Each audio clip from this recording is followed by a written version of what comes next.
E é feito de tinta acrílica, né? É, orgânica. Tudo muito orgânico, muito natureza.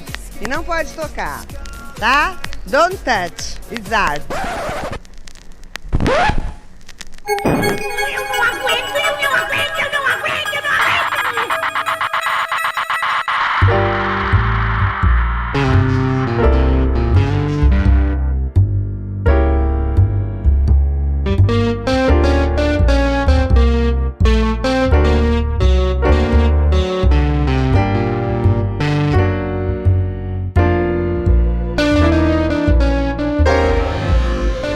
Olá, meu nome é Fabiana Pedroni e está começando mais um Não Pode Chorar. Este é um derivado do Não Pode Tocar. Aqui nós contamos algumas desventuras da vida e pensamos em modos criativos de lidar com elas. Se você chegou aqui agora, saiba que nós estamos presentes em todos os tocadores de podcasts e nas plataformas comumente usadas para ouvir música. Nós também disponibilizamos os nossos episódios no YouTube e você pode nos ouvir pelo site notamanuscrita.com. Lá você também encontra a postagem original dos programas, com a descrição completa do episódio, com links para os nossos perfis pessoais e oficiais, além de tudo que a gente comentar e essas diversas formas de nos ouvir. No final de cada postagem, você encontra o link para o nosso PicPay e para o Pix. Considere nos apoiar financeiramente. Você pode contribuir mensalmente com R$1, R$2, R$5 mensais no PicPay, na conta @nãopodetocar, ou com qualquer valor esporádico. Ajude este projeto a se manter independente. Se não der para apoiar financeiramente, só nos seguir nas redes sociais e compartilhar os nossos episódios, você já nos ajuda e muito. Tanto no Twitter, quanto no Instagram, quanto na conta do PicPay, você nos encontra como @nãopodetocar, sempre com D de pod no mudo. E quem comanda as nossas redes sociais é o Tiwi, o primeiro cão podcaster. Vai lá seguir o Titi e ganhar uns lambejos dele. Bom, nesses últimos meses temos pensado este quadro do Não Pode Chorar de uma forma um pouco mais leve. Ao menos a gente tenta. Seguir pelo caminho dos causos e desventuras, mas tentando ali sempre ter um peso um pouco menor do que os outros Não Pode Chorar podem trazer. São episódios que a gente sabe que são mais intensos, né, até por a gente falar de desventuras da vida, e olha a quantidade de desventuras que nós temos. E os que são também... O Não Pode Chorar é aquele episódio que também me deixa mais insegura, né? Eu sempre gravo os episódios, envio para o Rodrigo para ele editar e sempre coloco ali uma mensagem. Rodrigo, se tiver uma bosta, você me avisa? Eu acho que a minha fala fica confusa, eu acho que eu falo bobagem, nem sei bem o que eu acho na hora que eu tô gravando, mas a resposta dele é sempre a mesma. Eu já comecei a chorar, me deixa.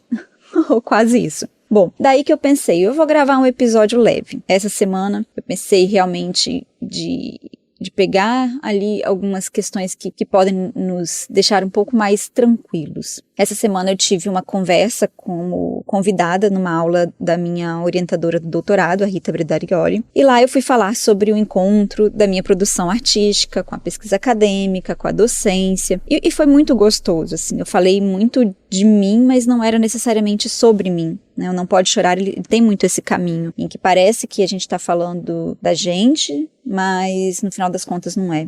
É sobre o que você vai escutar, o que você vai pensar, os laços que esse episódio ele pode criar. E daí que eu quis um laço colorido, purpurinado, para equilibrar um pouco a intensidade desastrosa que está a vida ultimamente. E foi muito isso o que veio dessa aula que eu tive lá na Unesp. Era o que eu queria. Um cadinho de respiro. Só que aí, é sempre o só, né? Só que aí, quando eu fui começar a pensar a gravar o Não Pode Chorar, eu queria falar sobre afeto, falar sobre estar junto, sobre um encontro. Mas aí, na segunda-feira, eu saí com o meu cachorro. Eu saí com o Titi, com a Nori, e eu percebi que eu preciso muito me readequar a esse novo mundo. Eu saí de casa, num campo super aberto, eu tirei minha máscara. Até porque não tinha ninguém a menos de 20 ou 30 metros de distância de mim. Eu sou muito ruim de cálculo, na verdade, né? Devia ser até uns 50 metros. Eu realmente estava ali sozinha com os cachorros. E mesmo assim, eu tive taquicardia. Sem a PFF, parecia que, mesmo sem nenhum humano perto de mim, eu ia ali desmanchar como no filme O Incrível Homem que Derreteu e virar uma gosma na praia. Não importa se eu estava sozinha, não importa se eu estava ali só com os cachorros, às 5h15 da manhã, eu senti que eu ia morrer ali mesmo. Então eu decidi, vou numa sorveteria, que eu sei que está sempre vazia, e tem um espaço aberto na frente, um jardim, e vou sentar lá e vou fazer esse esse experimento de readequação e isso vai ser o nosso Não Pode Chorar. Uma tentativa de deixar as coisas um pouco mais leve, mas já começando a fracassar. Eu saí de um episódio sobre esperança, né, que era o que eu queria, para uma taquicardia. E o episódio seria isso, a experiência de saber uma redução de danos, como que nós podemos fazer esse retorno de uma forma um pouco mais segura, sem esquecer que a pandemia está aí, mas também sem achar que tudo está contaminado, brilhando radioativamente como nos desenhos. Mas nem foi isso. Só isso que me tirou o fio que eu ia lançar ali para uma história de calmaria, afeto esperançoso e gostosinho. Não foi só o medo de encostar a ponta do nariz numa micropartícula solitária de Covid e meu corpo todo explodir imediatamente. O episódio mudou, na verdade, de rumo quando todas as minhas ideias foram cova abaixo, quase que literalmente.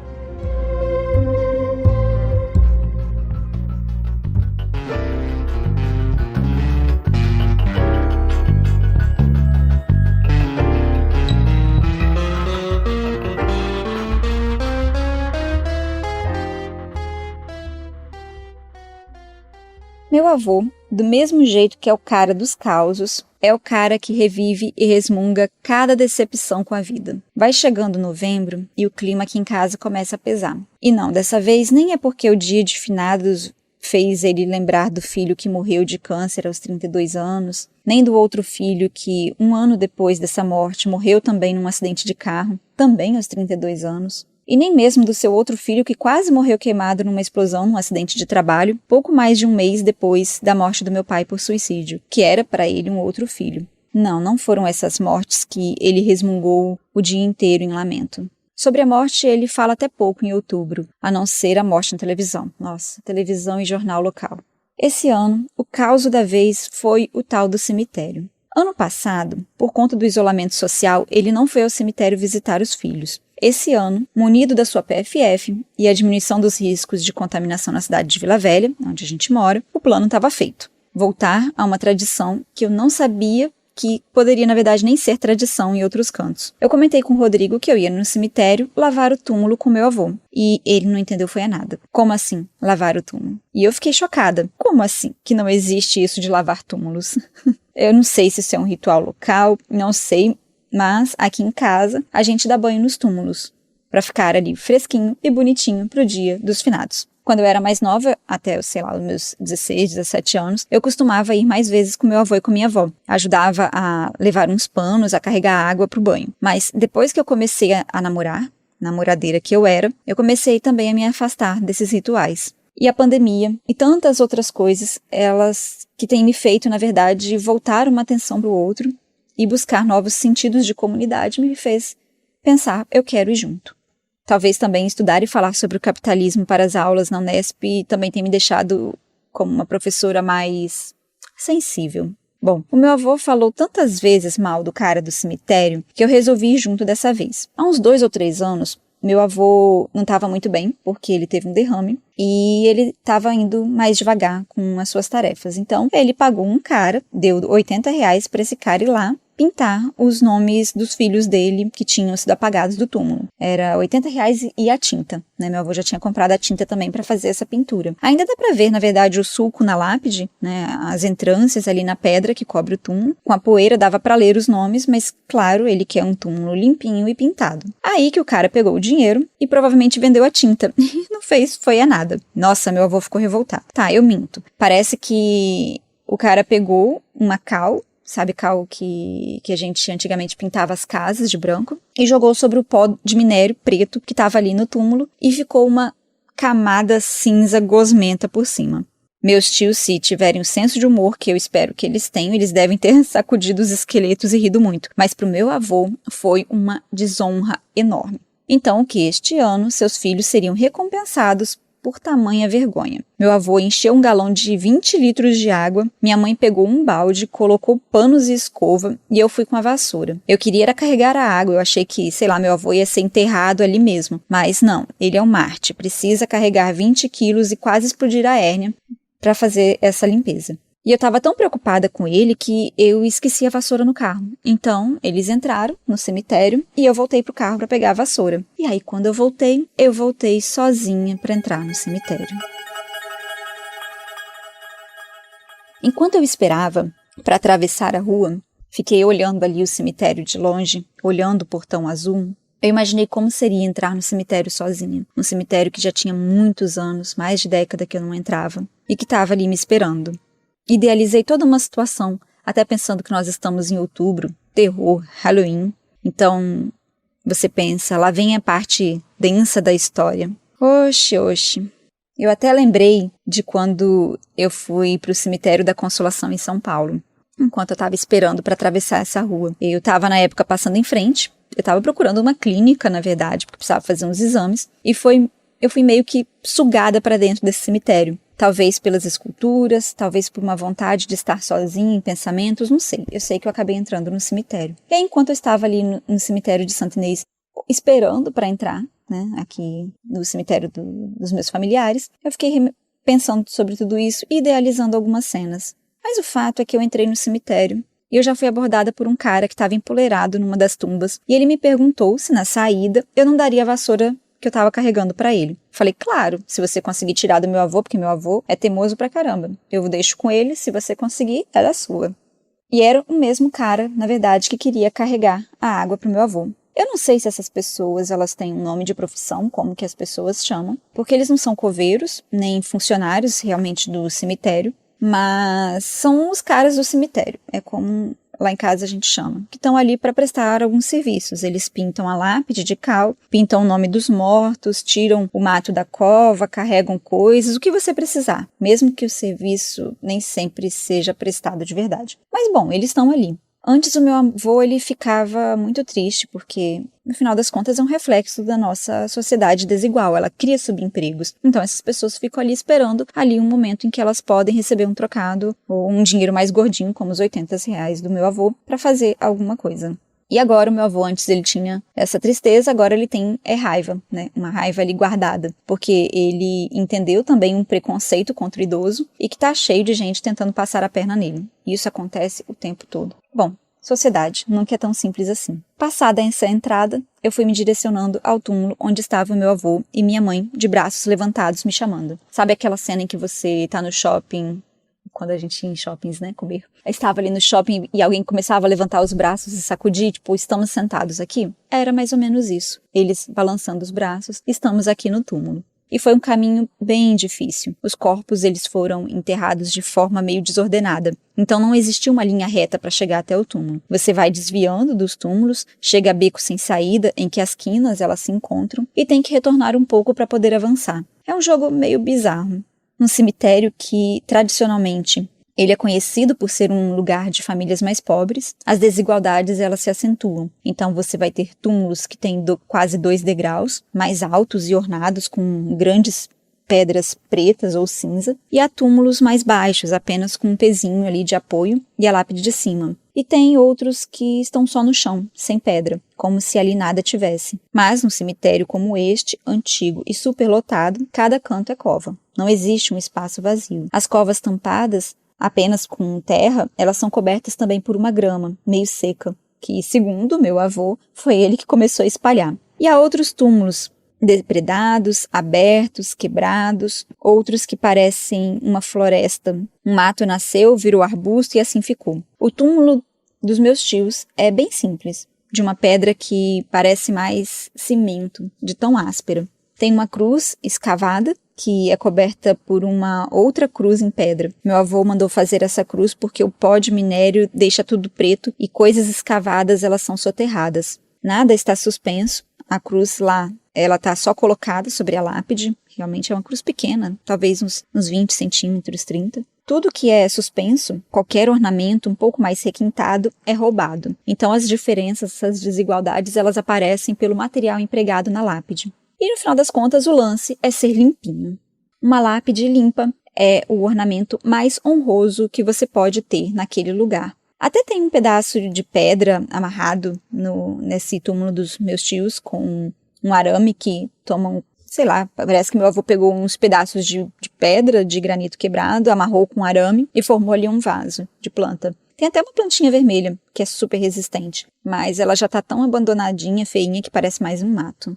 Enfim, quer maior demonstração de amor que deixar uma lápide preta de pó de minério razoavelmente cinza? Eu ri dos 20 litros de água que meu avô tinha separado, eu achei que era um grande exagero, mas não. Meu avô realmente sabia das coisas. O galão nem deu para dar conta de tanta sujeira. E na hora que eu cheguei, quando eu estava chegando perto do túmulo, eu achei que o túmulo era preto de granito preto. Pensei, nossa, meu avô conseguiu pagar um granito preto, né, mais caro. Mas não, era só realmente o pó de minério. Enquanto a gente estava ali esfregando, eu descobri que a senhora que estava no túmulo ao lado, estava ali marcando com uma canetinha os nomes dos familiares que tinham morrido na tumba, que já tinha se apagado. Ela conhecia, na verdade, os meus tios falecidos. Os entes queridos dela falecidos eram próximos dos nossos entes falecidos. E não pense que a conversa vai num ritmo de choro, de um lamento acalentador, mas de um encontro, de uma curiosidade, de uma fofoca, e é isso que significa muitas vezes cemitério. Quando se faz faxina, o corpo fica elétrico, às vezes a gente põe música ou podcast em casa, né, para dar uma animada, aguentar ali o tranco. Mas lavar túmulos é um pouco parecido. A gente só não põe música, porque no Brasil um divertimento escancarado seria muito mal interpretado. Mas que a fofoca de cemitério é uma diversão, isso é. Eu trouxe uma duas esponjas, tá vendo? Aqui, ó. Você quer ver o nome? Meu pai, como é que tá? Aí é do Décio, né? Do Do Décio.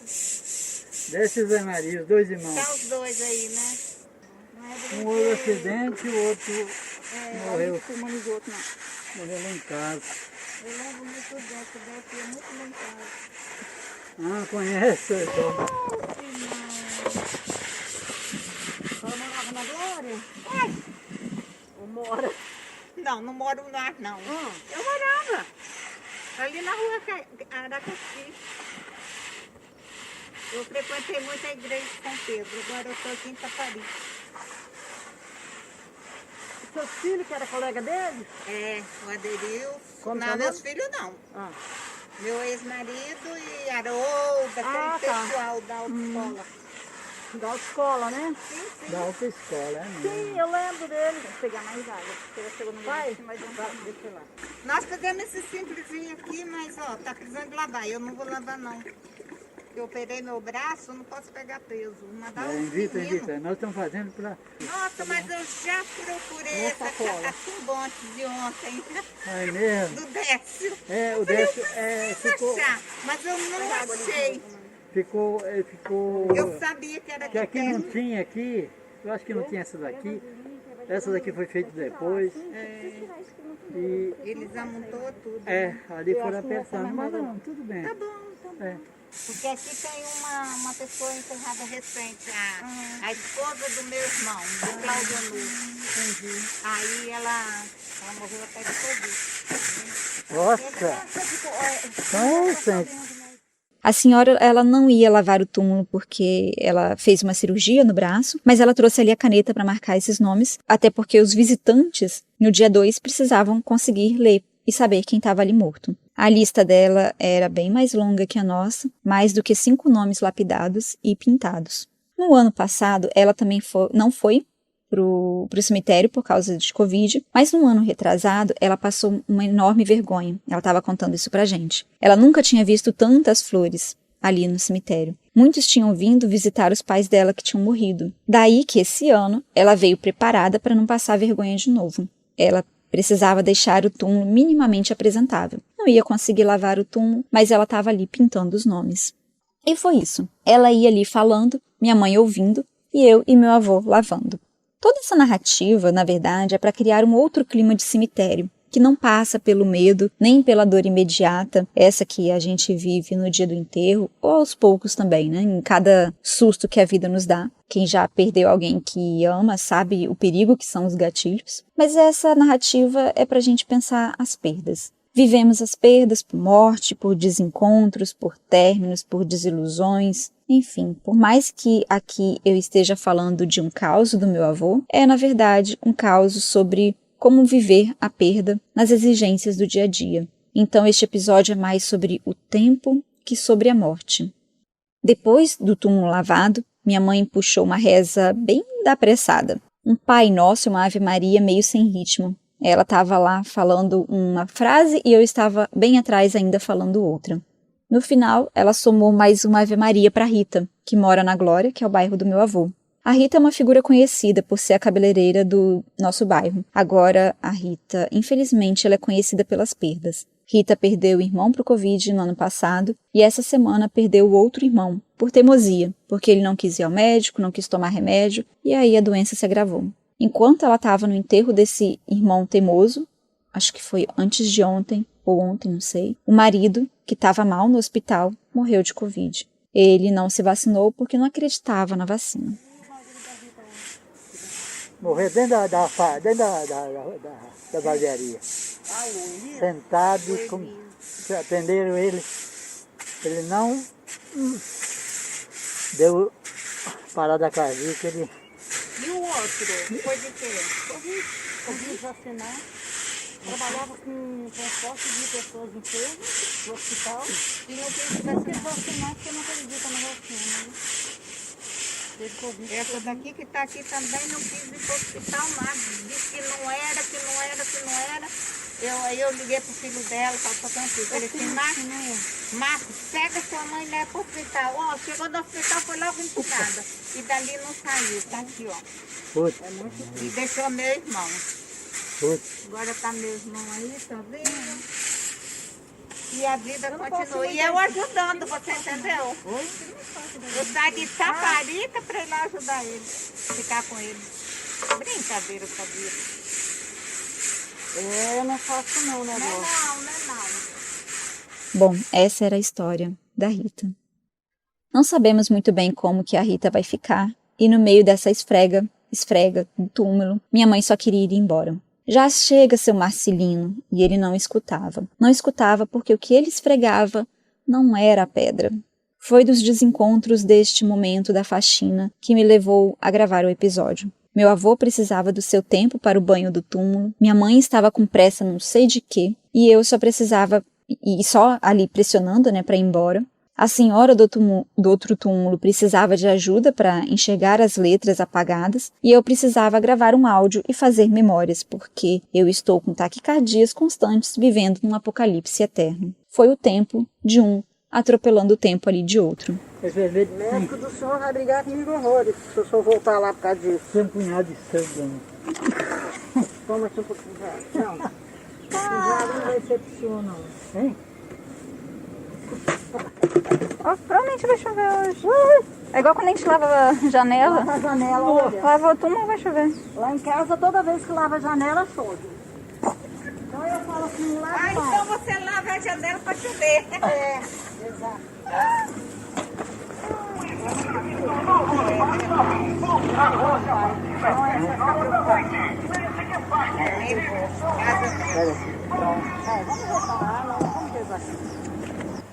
Vamos rezar mais de Maria pela Rita, pela família dela. Da força, da conforto com a Ave Maria, cheia de graça, o Senhor é convosco. Bendita sois vós entre as mulheres, bendito é o fruto do vosso ventre, Jesus. Santa Maria, Mãe de Deus, rogai por nós, pecadores, agora e na hora de nossa morte.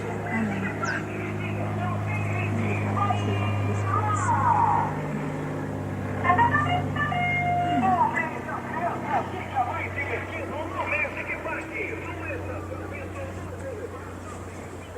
Traz a vassoura, seu Pedrone. Tchau, gente. Tchau. Ô, menina, tchau, desculpe Um uma abraço coisa. pra São Pedro. Eu não sei nenhuma da vassoura, tá ali? Tá aqui. Acabou a reza? Espera. Já. Tem mais de 100 correndo, não sei por quê. Uma luz, só Jesus para ter piedade da alma Essa Maria. Tá bom assim, vamos, dizia minha mãe. E eu, depois de ajudar a senhora nos nomes dos mortos, comecei tá bom assim, vô, vamos rezar, porque eu queria que ele parasse a limpeza para se emocionar. Eu queria registrar a emoção. E a minha mãe, religiosa que é, quase que esqueceu de rezar. Eu fiquei ali engasgada com aquela reza feita pelas metades e apressada. Depois do amém, meu avô levantou as suas mãos pesadas para o céu, seus lábios entoaram ali uma oração silenciosa e eu fiquei era com raiva do cemitério ser tão bagunçado. Eu não consegui tirar uma maldita foto bonita dele. E a minha mãe, depois do amém, já tinha catado o balde, os panos e começado a ir embora. E aí, nessa confusão toda entre meu avô tentando rezar, eu tentando criar memórias e minha mãe querendo sair correndo, eu tropecei numa cova e ri desconcertada num pedido de desculpas. Eu tive naquele momento muita vontade de deitar numa cova e chorar, porque nada daquilo estava fazendo sentido. Cada um estava vivenciando a perda de uma forma muito desconexa, muito desencontrada. A reza não dá certo, a oração não dá certo, se você não tem um encontro, uma sincronia de tempo e de vontade, né? Era como se 3 pessoas, na verdade 4, contando com a senhora, estivessem ali com intenções distintas, com vontades distintas e com tempos distintos, e um foi atropelando o outro. A senhora que não parava de falar, minha mãe que não podia limpar o túmulo porque estava dando atenção para a senhora, eu que parei de ajudar meu avô para poder pintar os nomes porque nenhuma das duas sem óculos conseguiu enxergar os nomes na outra tumba, o meu avô limpando ali freneticamente o túmulo e aos poucos sujando aquilo que eu já tinha limpado. Toda essa ansiedade aflorou ali um encontro totalmente desencontrado. Quando a gente está numa reza que as frases se desencontram, é porque a gente não está junto. Sabe quando você está no bar, numa cantoria ou numa situação em que os amigos estão ali querendo entoar alguma coisa em conjunto? Essa música não vai dar certo se não eles estiverem juntos, se não estiverem no mesmo tempo. E é isso, a gente estava sem tempo, e cada um com um tempo completamente distinto do outro. E pensando sobre essa relação com o tempo e com a própria idealização, porque eu estava ali como aquela figura que queria ser a ponte do sentimento, do afeto, e na verdade eu só estava jogando mais uma outra pressão sobre meu avô. Porque com certeza ele viu o celular, com certeza ele viu eu tropeçando no túmulo do outro, tentando fotografá-lo. E é lógico que ele jamais ia conseguir rezar pelos filhos mortos com toda aquela confusão. E quando eu saí do cemitério no carro, já voltando para casa, eu só fiquei pensando em que faltam rituais para a gente se conectar com a perda e com um tempo mais alargado, um tempo da vivência, mas, ao mesmo tempo, que rituais vão ser esses? Porque ali era um encontro de gerações. Meu avô com um ritual que era muito comum da família e que aos poucos foi se desgastando. Minha mãe que já não sente conexão com esse ritual e queria ir embora fazer outras coisas porque ela está sobrecarregada, seja pela doença da minha avó, seja pela vida, pelas exigências. E eu ali idealizando uma ideia de tempo, de tanto que eu tenho estudado e trabalhado sobre a noção de tempo. E trazendo uma nova pressão.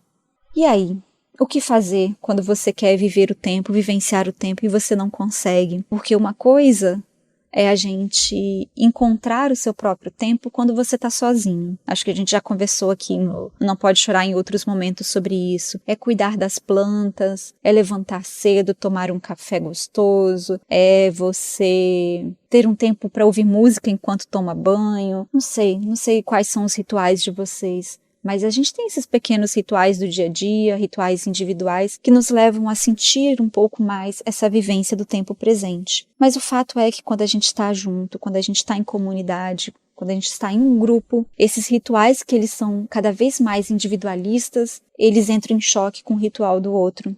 E a gente não se encontra. É muito difícil fazer um encontro. E muitas vezes para a gente vivenciar a perda, seja do luto, seja de uma perda ou outra, estar junto é importante. E aí, quanto mais se força esse estar junto, sem os rituais de conjunto, de coletividade, é aí que a gente vê o peso do individualismo. Na semana passada, eu participei de uma formação no Itaú Social com o Daniel Munduruku. E ele estava proferindo ali uma fala, né, que ele chamou pelo título de Qual o Índio que Mora em Você? Falando sobre essa estereotipação que a gente cria em torno da ideia de índio e não necessariamente de povos indígenas com a sua diversidade. E de tantas coisas que o Daniel disse, uma me ficou martelando muito na cabeça nessa última semana. Ele disse assim que a criança ela chora quando ela vai para a escola porque ela está sendo arrancada da sua circularidade, da sua possibilidade holística de viver o tempo numa forma circular e não linear. Ela é jogada numa linearidade do tempo.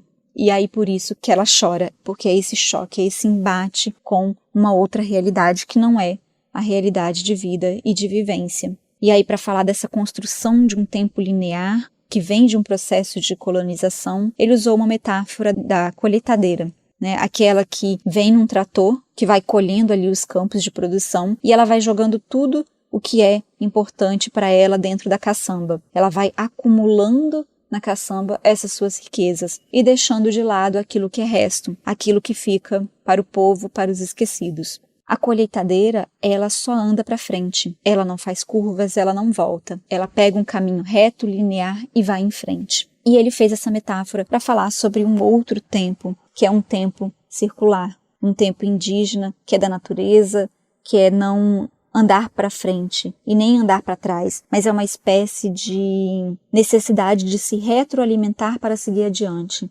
Há uma renovação e essa reflexão para seguir adiante. A natureza, como ele disse, ela não dá saltos, ela não retorna no sentido linear, ela reacontece. Então, dessa forma, o passado, ele não é uma prisão, um lugar distante, não é um depósito de poeira, ou ali no caso do túmulo do meu avô, um depósito de pó de minério. O passado, é também um presente. Assim como o futuro, onde esse pensamento colonizado vive, para onde a gente está sempre se direcionando, o futuro, ele é uma ficção, disse o Daniel Mundruku. E essa ficção, como que a gente está construindo? Se a gente não vive realmente no tempo linear, porque o tempo linear não se vive. Porque não existe luto se você não tiver esse tempo da vivência. Não existe uma lavagem, uma limpeza dos túmulos, se não houver esse tempo dedicado a isso. Mesmo que exista essa dedicação, você queira ali o tempo todo fotografar, registrar e tornar aquilo produtivo. Eu já estava pensando no podcast, eu já estava pensando no Instagram, já estava pensando no Twitter. Esquece isso. Tentar se reconectar com o outro é estar ali no mesmo momento. Isso não significa que não vai ser mediado por tecnologias. Existem pessoas que estão extremamente distantes da gente. E aí eu falo, por exemplo, da Camila, que é a colunista aqui do Pataquadas. Camila é minha amiga de infância que mora na Alemanha. A gente conversa quase todos os dias, mediadas por tecnologia, mas num encontro. Como que a gente vai conseguir construir esses encontros? E cada vez mais pensar que as mudanças, elas só acontecem quando o encontro nesse mesmo tempo acontece, no mesmo tempo presente. É muito complicado quando a gente vive num futuro ou no passado, se direcionando, ali no caso minha mãe para essas compras, meu avô na verdade, para um passado idealizado do registro, da memória e da produção. Mas o único que estava ali no presente momento, em pouquíssimos espaços de tempo, era o meu avô. E não porque ele é um grande sábio, né, essas questões que vêm da idade, que a gente também estereotipa, mas porque ele estava ali fazendo aquilo que a gente se propôs a fazer, que era lavar o túmulo. O que você está se propondo fazer?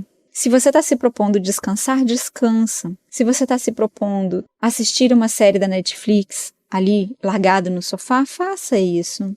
Não fique pensando e se torturando com algo do futuro ou um trauma do passado. Se você vai fazer um pão, amasse essa massa do pão pensando em você e naquele tempo que você está cozinhando. É isso que eu estou falando para vocês, mas é o que eu tenho repetido para mim durante todas essas 2 últimas semanas. Entre uma taquicardia e outra, entre um túmulo e outro. Viver o próprio tempo. Eu espero que a gente consiga viver um tempo presente.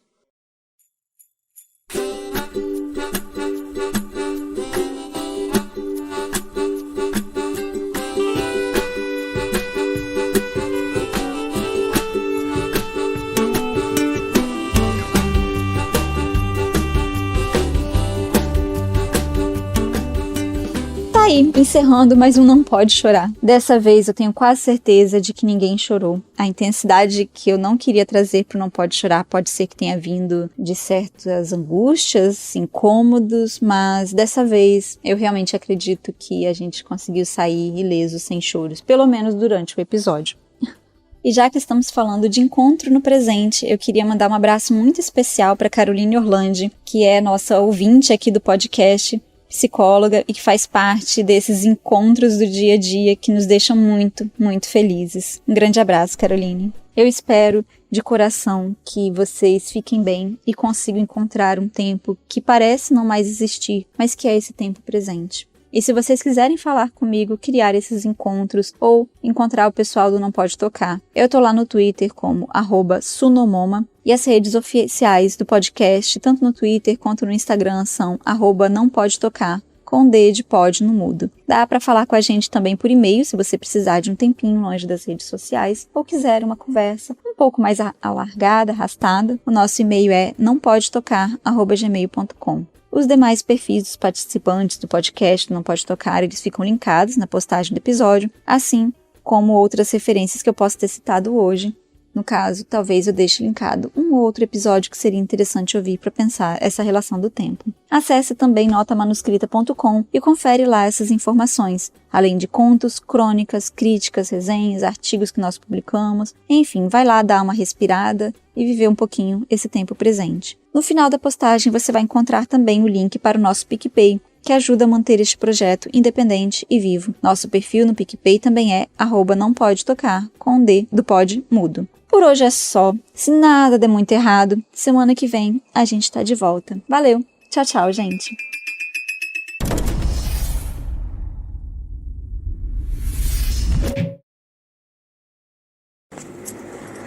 Senta mais afastado. Pega esse tambor. Agora, né? Pega esse tambor. Não, tá vazio! Não, eu sei. Mas dá aqui, ó. Olha como é. O que o senhor quer? Mãe, Dá esse tambor aí. você vai deixar aí? Tá vencido, tá. O que você vai deixar aí? Aí. Deixa pro rapaz lá então. Não. Aí eu não vou achar nem. Ah, o senhor... Quem encontrar, carrega. É uma coisa. A vassoura não vou levar porque solta. Tá de noite aí, tá vencido.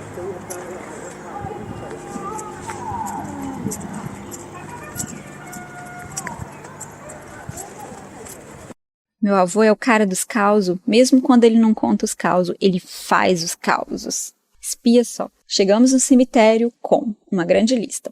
Vários panos, um balde verde, uma vassoura, uma escova e um galão de 20 litros de água. Até terminar a limpeza, quando saímos do cemitério, ficamos sem o galão e sem um dos panos. Ele deixou no cemitério por quê? Não faço ideia. A vassoura eu sei. A vassoura ele deu pro cara que estava empoleirado no túmulo. Agora o galão ele só escondeu e falou depois eu acho. Depois? Então é isso, entendeu? É por isso que o serviço funerário não funciona. Porque não tem seriedade, sabe? Não tem dedicação. Pode pegar o cara pela gola e falar assim, você não vê o que tá acontecendo no cemitério? Sabe? Serviço funerário, porra. Vontade de falar isso.